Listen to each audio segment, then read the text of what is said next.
Sumabog si Michael Porter Jr. sa season high na 36 points at 6 na 3-pointers, subalit kinulang pa rin ang Brooklyn Nets sa 102-106 na pagkatalo kontra Phoenix Suns. Binura ng Nets ang 12-point deficit sa unang half at umabante pa sa score na 100-96 sa likod ng mainit na opensiba ni Porter Jr. Gayunman, sumagot ang Suns sa 12-2 closing run na pinangunahan ni Grayson Allen na umiscore ng 14 sa kanyang 18 points sa ikalawang half, kabilang ang driving layup. May 12 segundo na lamang ang nalalabi upang selyuhan ang panalo. Sa Washington, umarangkada si Alex Sarr sa 29 points, 12 rebounds at 6 na blocks upang akayin ang Wizards sa 115-111 na panalo kontra Portland Trail Blazers na nagwakas sa kanilang ika-9 na losing streak. Nag-ambag sina Chris Middleton at Kayshawn George ng tig 19 points habang nanguna sa Portland si Shadon Sharpe na may 31 points sa ikatlong sunod na pagkatalo ng Blazers. Sa Oklahoma, pinangunahan ni Shai Gilgeous-Alexander ang Thunder sa 104-95 na panalo kontra New Orleans Pelicans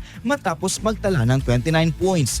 Nagpasiklab din si Chet Holmgren sa ikatlong yugto, bitbit ang kanyang 20 points, 14 rebounds at 5 blocks habang nanguna sa Pelicans si Zion Williamson na may 21 points at 11 rebounds. Sa New York, hinatak ni Karl Anthony Towns ang Knicks sa 103-87 na panalo kontra Sacramento Kings matapos ibaon ang tie-breaking 3 sa simula ng ika-4 na yugto. May 17 points at 11 rebounds si Towns habang nagbuo si Jalen Brunson ng 28 points kung saan 11 rito ay sa huling 3 minuto. Sa Philadelphia, pinagsama ni Paul George at Joel Embiid ang kabuuang 61 points upang dali ng Sixers sa 139-122 na panalo kontra Milwaukee Bucks. Umiskor si George ng 32 points sa likod ng 9 of 15 shooting mula sa 3 habang may 29 points naman si Embiid.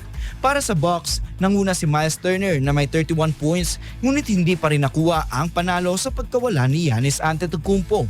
Sa Denver, nakalusot ang Detroit Pistons sa 109-107 na panalo kontra Nuggets matapos ibaon ni Tobias Harris ang dalawang free throws, may 2 segundo na lamang ang natitira sa laban. May 22 points at 11 assists si Cade Cunningham habang pinangunahan ni Jamal Murray ang Denver na may 24 points sa kabila ng pagkakasayang ng mahalagang free throw sa huli. Sa Salt Lake City, ipinagpatuloy ng Los Angeles Clippers ang kanilang mainam na laro matapos talunin ang Utah Jazz 115-103. Nanguna si Kawhi Leonard na may 21 points habang nagtala si James Harden ng 16 points at 10 assists sa ika-9 na panalo ng Clippers sa huling 10 laro. Pinangunahan ni Ace Bailey ang Jazz na may 20 points habang bumalik si Lauri Markkanen matapos ang 7 larong pagkawala dahil sa sakit.